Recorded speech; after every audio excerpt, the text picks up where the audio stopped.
Nice to see you. Hi. Oh, look, it's How's everything? Tati. Hi, Tati. That's my client. Oh, cool. I love that. We have clients, we have Me agents, too. we have a lot of people just looking to learn, hear some information from you because you're my gal there on the Jersey coastline, right? I And know you're my LA guy. how long has it been? I remember you came to our downtown LA office and you were in LA for a couple days and you worked out of our branch. No big deal. Like, come on. And you're always welcome. How long ago was that? Like 7 years ago, but I was in LA for almost a month. I was down by Hmm. the beach and then I stayed a few days in downtown and came to your office. Yeah, that was fun.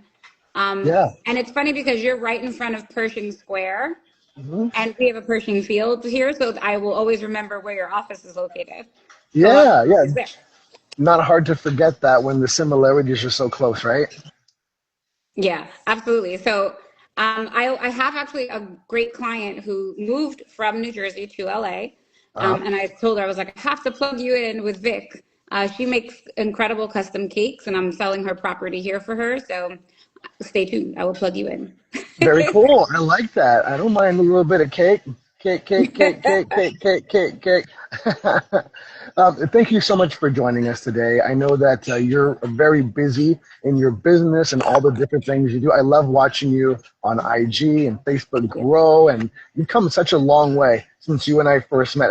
And just let me recap here. Rachel, you and I met at a convention. We were sitting next to each other inside of a conference session, and I Mhm. had these tickets to this like millennial, mastermind group thing, and I remember inviting you, and that's how we ended up connecting. And look, 7, 8, 9, 10 years later, we're still here. That's right. And that was Yeah. back when millennials were still considered young people. My assistant Alexia, if she's watching this, my former assistant Alexia told me that Vic, you're born in the 1900s, dude, and I was like, it's true. It's true. But I Painful. own it. I own it. It's all good, right? It's all good. So today, what we want to do is we want to talk a little bit about your marketplace, things that people from your audience, my audience, and everybody around the country who's going to watch this here later on. I want them to learn about how real estate is done there on Jersey's Gold Coast. So that's the idea, right? Now, for those of people who don't know you, Rachel, take a minute or so to introduce yourself. Who are you? What do you do? What's your background? All that good stuff. Yes, yes, yes. All right. So I'll do my elevator pitch. I'm Rachel DiSalvo, known to most as Rachel the Realtor, and I live, sell, and rent properties up and down New Jersey's Gold Coast, which many Hmm. people are confused by that term, but those are towns like Jersey City, Hoboken, Weehawken, West New York, Union City, North Bergen, Secaucus, Edgewater, and Fort Lee. Those are all of the towns that are easily commutable to New York City. So essentially giving people a commute of 30 minutes or less into the city, Yeah. which is helpful because a lot of folks, specific to this conversation, a lot of folks are relocated to New York City for work. And New York City itself, Manhattan and the surrounding boroughs can be extremely, high priced, especially for the amount of square footage that you get. And Hmm. so while we are more on par with the outer boroughs as far as pricing goes, you typically get a lot more for your money here. And so I always like to educate and inform folks that are coming to New York City to work that this Gold Coast area is a great option for them. It gives you the benefit of small town vibes with cosmopolitan amenities. And I'm a former New Yorker. I'm a born and bred Brooklyn girl who used to tell people I will never move to New Jersey, and here I am with my head on billboards and the sides of buildings. And my heart is specifically connected to the Jersey City neighborhoods because it's very similar to Brooklyn. Yeah, I know you're huge on your hometown in Brooklyn. BK, you always represent, The right? major identifier for us. Yeah, I get it. I got some family in Queens and Astoria specifically, and they rep too. So I get it. Look at New Jersey stand up right there. One of your clients or coworkers. Yeah, it's all good. But I love that you're East Coast strong. You rep your town. You rep your hood. You rep your neighbor. All that good stuff. It's part of your character, and I see that shining through who you are, your personality. It's a pretty cool thing. So Oh, cool thank for you. you. I love that. Tell me, how long have you been in real estate? 102 years. Feels like forever. It sure does. I actually started my journey into real estate during the crash of the market, and I was discouraged by many not even to entertain real estate. Like, oh, what are you doing? People don't ever get successful in real estate, and it was the craziest thing because there's so many success stories in real estate. Barbara Corcoran, this guy named Donald Trump, I guess. So he says. So, So he says, um, allegedly. but there's so much opportunity in real estate. And for me, it was, growing up as a kid that grew up in rental apartments and rent stabilized homes and, or, the holy grail of New York is a rent stabilized apartment, right? People don't leave it. It's kind of like a trap. So I didn't really grow up knowing anyone with a mortgage. And as I moved through school, I would run into kids who parents did own some, whether it was a co-op, more often than not in New York City, it's a co-op. Yep. And then some even had vacation homes. And I was like, what is this? How do you get two homes? And finally, I think I was around 13 or 14 when my aunt and uncle purchased a home in Staten Island. And they used his VA loan. And I knew my aunt and uncle didn't have $500,000. So I was like, how did they get this $500,000 house? And it was then that I think I always thought, I want to learn more about this mortgage thing and how do you get a bank to give you money so that you can own a home, and what does that mean, right? So we at the time we were talking numbers that were so astronomically outside of my thought process, right? $500,000 to a kid in the streets of Brooklyn is not even something you think about. So Right. I put a pin in that thought and decided, at some point I'll come back to this, and I did. After a great career in fashion, I had always had my eye on real estate. The market had shifted. I thought it was a really great time to learn when everybody was bailing, which was an interesting time to participate. But I Yeah, think yeah. it gave me the chops. It really taught me how to ride out an interesting market. Like we're going through a weird market now, right? So I'm glad that I learned back then. I was going to say the same thing right now. I started in 2005, but I really went full time in 2008, like 3 months before Lehman Brothers collapsed, and then the market just crashed into the ground, and it was really tough. But I think that kind of got us a little bit sharper because if you can make your business happen through some of the worst economic times, when things come back, we are soaring, and that's what happened to me. I know that's what happened to you as well. Do you think that's going to be the case right now? It's one of the tougher real estate markets. We're going to ride this out. Do you think it's going to shoot up eventually, and we're going to be primed and ready to profit off this? Well, I think we're primed because we've lived it, right? And we're Yeah, also always if I could say anything, the one thing about the real estate industry and real estate as a career is that you are learning every day. No day is the same. There are no 2 days that are exactly alike. And I that's love right. that because I would be bored in an office. So, getting to experience different obstacles and overcoming them daily is really part of the thing that I love most about this job, even sometimes as crazy as it can be. But I do think that we are experiencing a shift, a major shift. I mean, we've already gone through a shift, and so we're seeing where this shift is going to take us. There are a lot of different factors that make this market unpredictable. I think some of the key things that key indicators that we're familiar with, we can monitor to the best of our ability so we can forecast. I think now more than ever, it's so important to work with a real estate professional that has experience, because they can forecast what's going to happen, what is happening, and guide you to make the best investment decisions with your money. I think all too often people want to go for what's shiny and new, and the people that are doing the most on social media and they're making music videos about real Ah, estate, and well, they're that's not they're necessarily. dancing. Yeah, they're doing TikToks. Like I'm probably never going to do a TikTok. I won't say never, but probably never. I'm probably never Same, going to same. break dancing for real estate, but I do think that while that's cool marketing, it has its place. I don't think that Mhm. necessarily that doesn't lead you to the most experienced and polished agent that can get you to the goal of using real estate for what it is. It's really a conduit to building wealth and growing up, perhaps a portfolio and creating legacy for your family. Yeah, I tell a lot of our new agents at my Berkshire Hathaway downtown office that, it's a great time to start your business right now. Don't get discouraged because if you can make it through this market, you're going to be good moving forward. This is Right. tough. So if you can make it through right now, you're in a really good position. And I also agree with you too. It's really easy to be a social media superstar, but that doesn't mean squat when it comes to real life business and negotiations and contract things, counters, all that good stuff that we do, that pros know how to do and weave in and out of a deal. Social media marketing doesn't mean that's the case, right? So, but I love that you said that. Let's talk about the Gold Coast for a second, the Jersey Gold Coast, right? What's your average price point there, and what type of product are you guys moving on the regular? Sure. So I would say as of recent, I kind of looked at the numbers and went through them. So it looks like our average price point is about 750. That's, including all the things, whether it be co-ops or smaller condos, and then even the luxury, because obviously there's a big luxury market here, but that's Yeah. not all that we have. And then generally, a lot of folks are coming here for condos for their primary homes. And then we get a ton of investors looking for multifamilies. And we have a super healthy multifamily market, which is great for a first time home buyer. So they can Yeah. supplement some of the, sorry, my dog's snoring in the The background. costs. So they can supplement their monthly carrying costs. And then also great as an investor because some of these, ancillary adjacent markets are really booming because as the waterfront, like the tippy tip of the waterfront just has become astronomically expensive.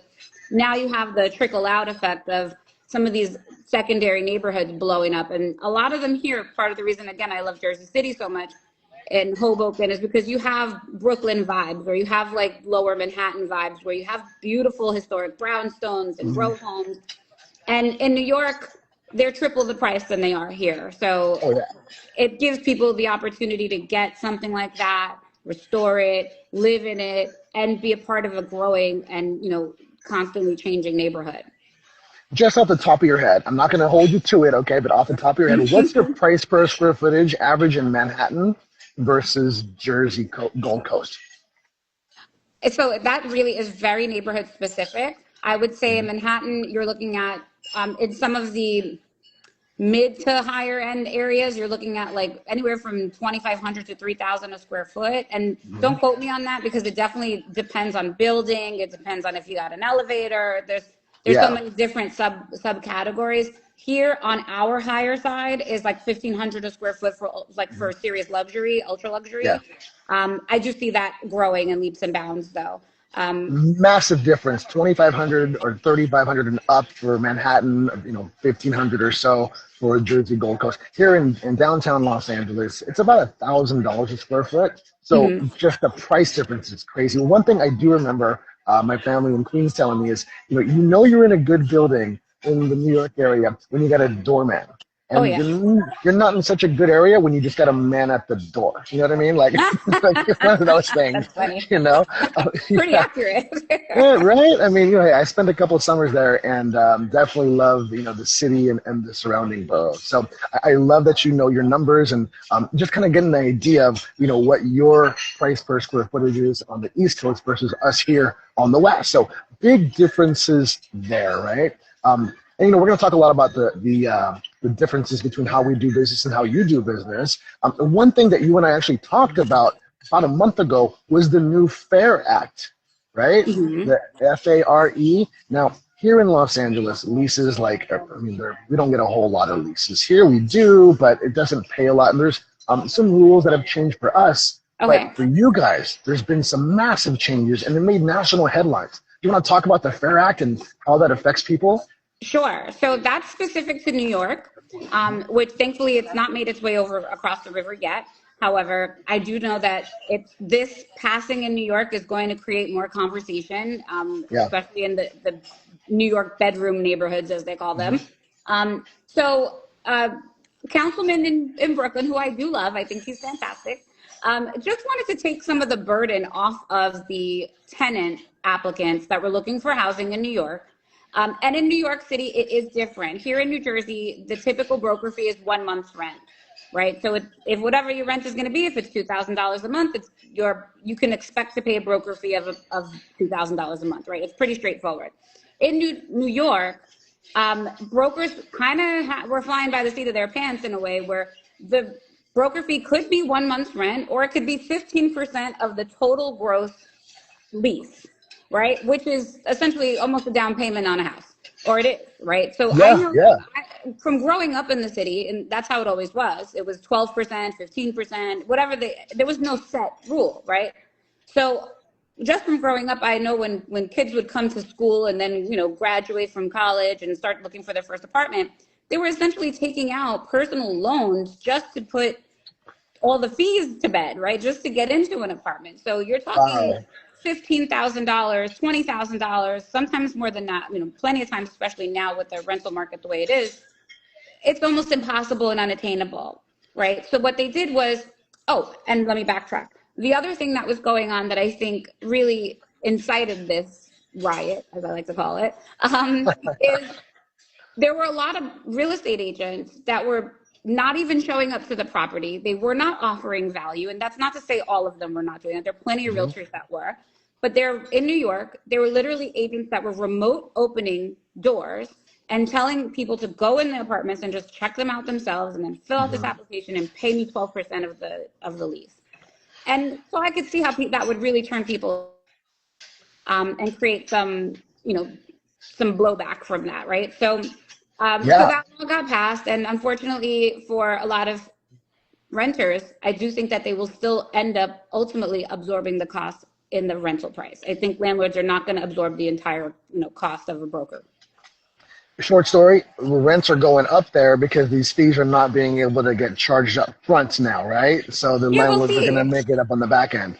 We'll see. It's I do think New York has a lot of layers to its real estate market, and it's not simply just rents will go up. There are a number of things that I think will contribute to that. So we'll see how it goes. It remains to be seen. I think our vacancy rate here is like 1%, and most of our Mhm. rentals here in this specific area, northern New Jersey. So I don't really see that happening here. I think it's a competitive market, and a lot of folks that are coming here aren't that familiar with the area, so they do Mhm. like to have an expert guide them through the process as well as the neighborhoods. So I don't know. I don't see it going that way, and I also don't think we've gone as far as to say, "Hey, give me 15% of the total, of the total annual." Every time you say 12 to 15% or even 1 month's worth of rent, my agents right now in the West Coast are like, what? Because we don't get that. Leases for us, it's like a bag of peanuts and two blow pops and a can of What Sprite, do and they're you like what on do you your way. chase? Oh my God, we get paid sometimes. Okay, so high end, maybe 3% of the total lease term for the year. Okay. Three, right? That's not Yeah. a lot.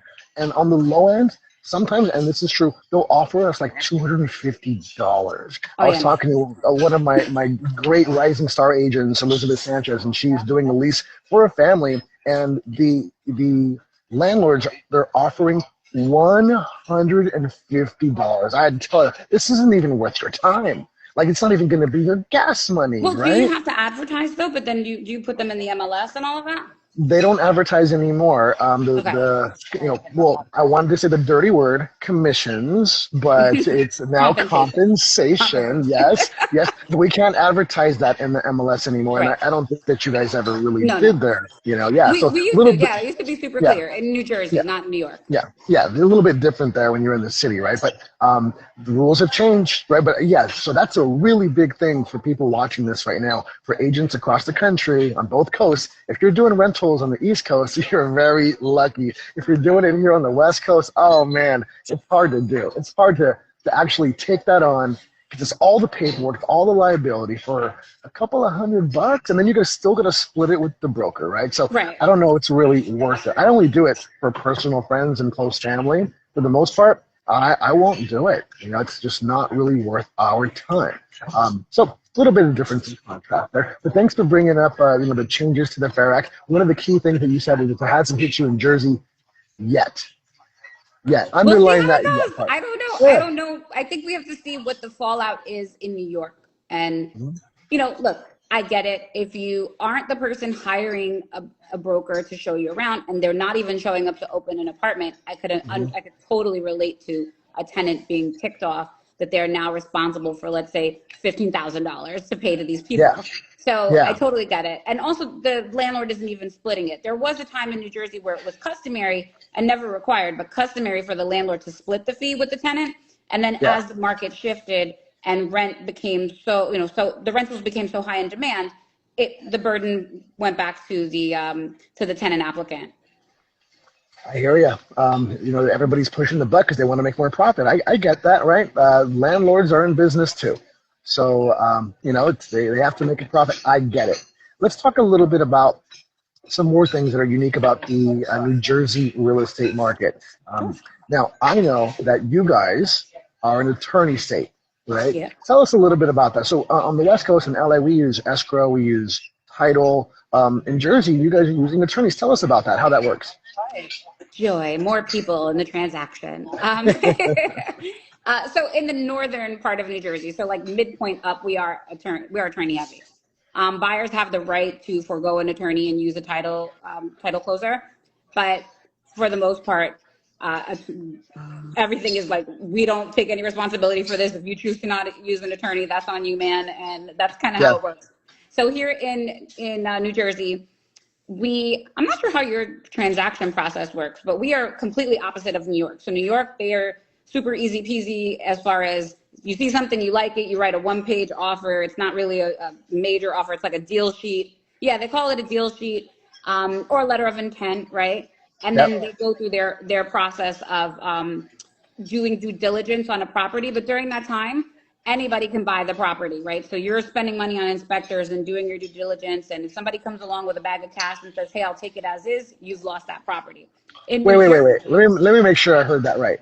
You write an offer sheet in New York saying, I want to buy this property. They say, okay, let's go. You do your inspection period. And any time during that inspection period, somebody can come up with cash and just say, I'll buy it as is, and then take the property from you?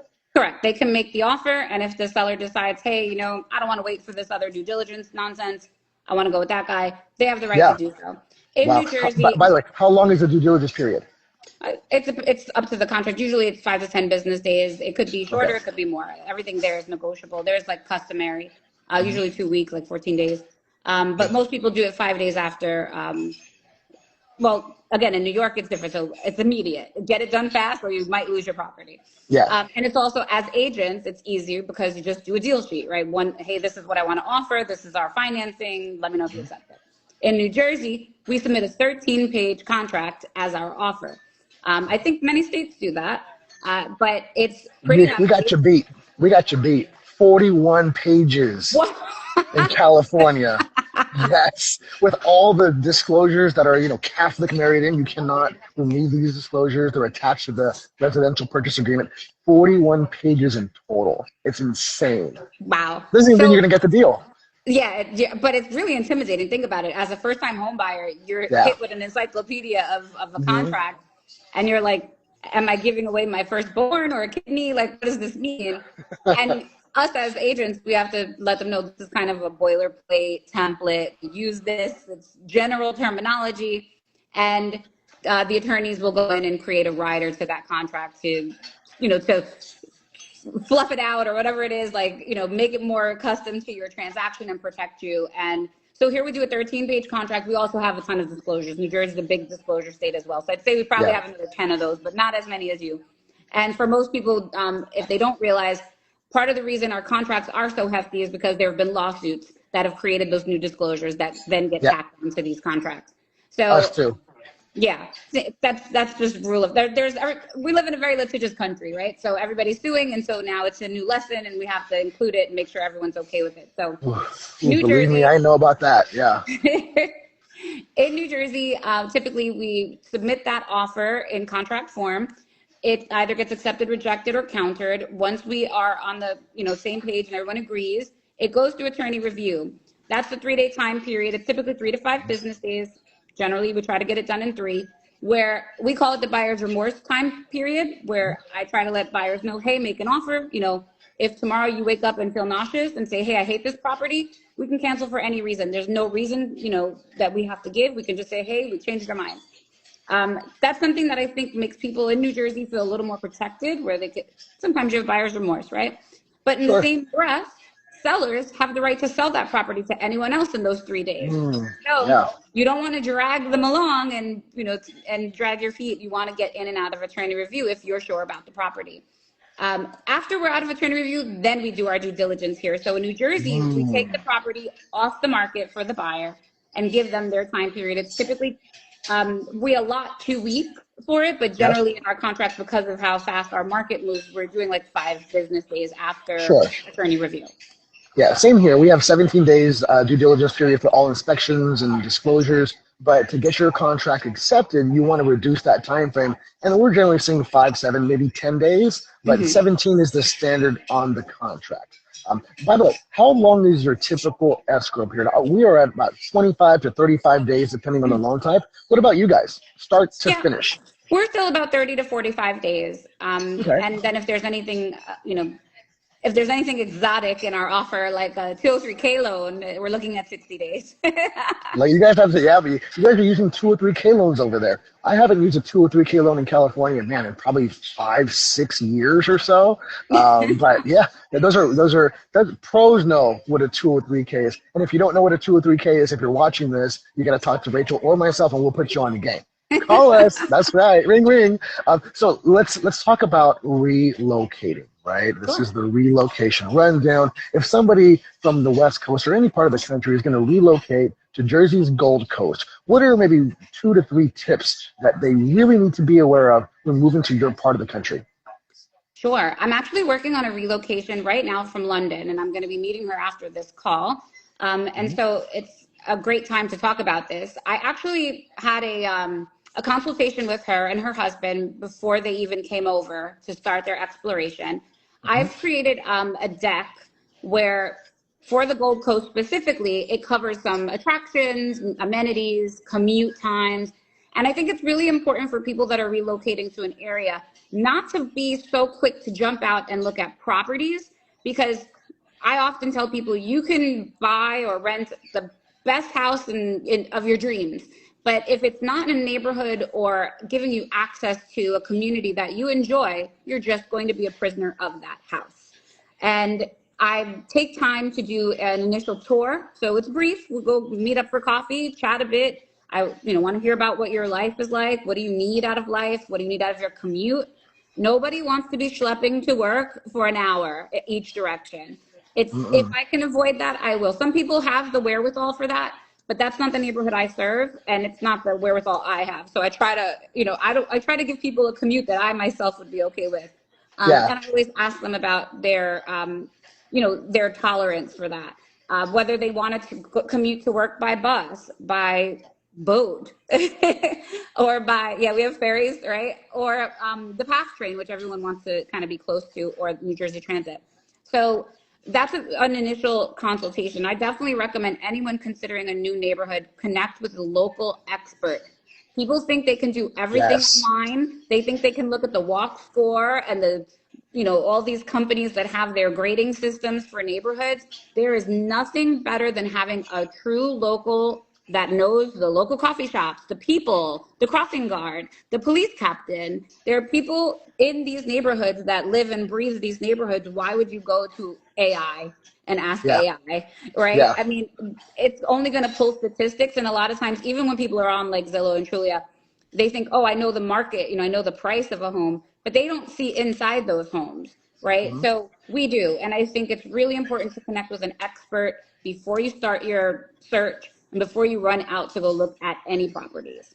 I agree with you. I think a lot of times people do their research, and that's great. It's really important to do that. But it's kind of like this analogy I use a lot, where people can read about push-ups and watch videos on how to do push-ups, but until your hands are on the floor and you're doing it, you really don't know. And location-wise, for us in Los Angeles, people will say, "Well, I want to relocate to LA." I'm like, "Okay, great. What part?" They're like, "I don't know." And it's you have so to inform them. expensive. If you're in the valley or you're in the South Bay, getting from one part to the next part could take you an hour, even more with traffic. So commute time is really important there. I'm glad you brought that up. Yeah. So now let's talk about the perfect 24 hours in your neighborhood. If somebody was to come visit, like on a relocation, right? And they're thinking, hey, maybe I want to relocate here to be close to friends, family, work, whatever the case may be. What would be the places for breakfast, for lunch, for dinner, the things to entertain? What are the perfect 24 hours in Rachel the Realtor's perspective in your neighborhood? So like LA, it's very, it can be very vast. The Gold Coast is vast. There's many little municipalities in the Gold Coast of New Jersey or on the Gold Coast. But for me, I'm a Jersey City gal or a Hoboken gal. So I'm running, the coffee shops here and there. So my favorite is I'll run to either the Grind Coffee Shop or Nourish, which is located in Jersey City, grab, a chai latte, grab a great breakfast sandwich, and start my day running around. There's plenty to do here. There's beautiful gyms. I definitely hit up a gym up in Fort Lee. So that's all along the coast. I'm all the way at the bottom and Fort Lee's all the way at the top. You're going to start your day with some coffee and a gym. I'm relocating. You're like, let's drink some coffee and let's go get a workout in. Those are amenities, right? So when I move to a neighborhood, where am I going to work out? Do I have to run through the local, public park, or are there bike lanes? Is there a gym? Maybe I like the steam room, and maybe I'm not moving to a building that has one. So yeah, for me, I start my day at the gym. I have a stop for my local coffee shop. I'll grab a bite. But you can go to the waterfront and enjoy the view, work out there if you'd like. I take Arnold, my dog, on a walk around the neighborhood. I know all the best trees. Or he does anyway. He knows the best trees. Yeah, you guys have amazing views there from across the river, right? Your guys' views are pristine. Yeah, we have the most majestic views of Manhattan. And it's funny because when people come over, I'm like, what are you looking at? Us? We're looking at Manhattan and we're half the price of you guys. So for sure, the views are great. I think for the average person that is working, in the city or commuting, it's run to the coffee shop, run down to the PATH train, and you're in the city in about 10, 15 minutes. It's so fast. Or you can hop on the bus to the city, and that's about 20 minutes through the Lincoln Tunnel. So you're in Midtown. And on your way back home, you can stop for dinner. You don't have to go back to Manhattan for date night, which is great.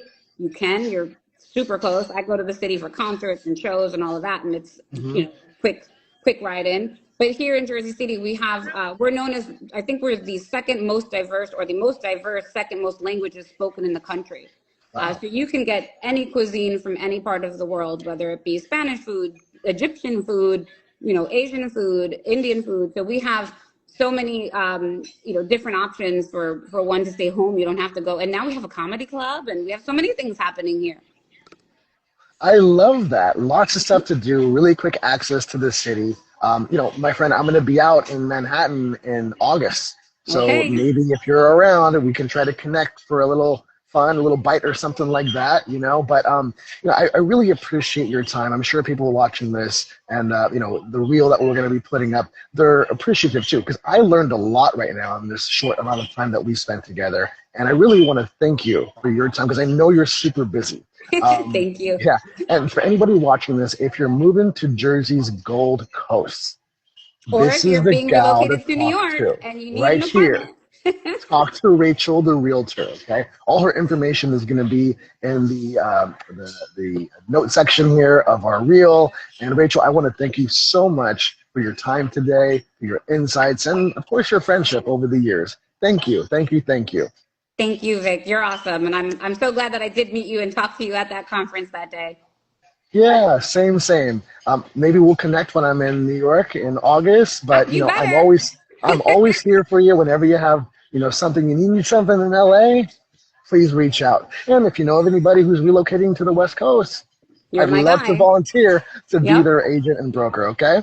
Absolutely. Tell Arnold I said hello when he wakes up, and we'll check in a little bit later. Okay. All right. Awesome. Talk to you soon. Thanks, Rachel. Take care now. Bye-bye.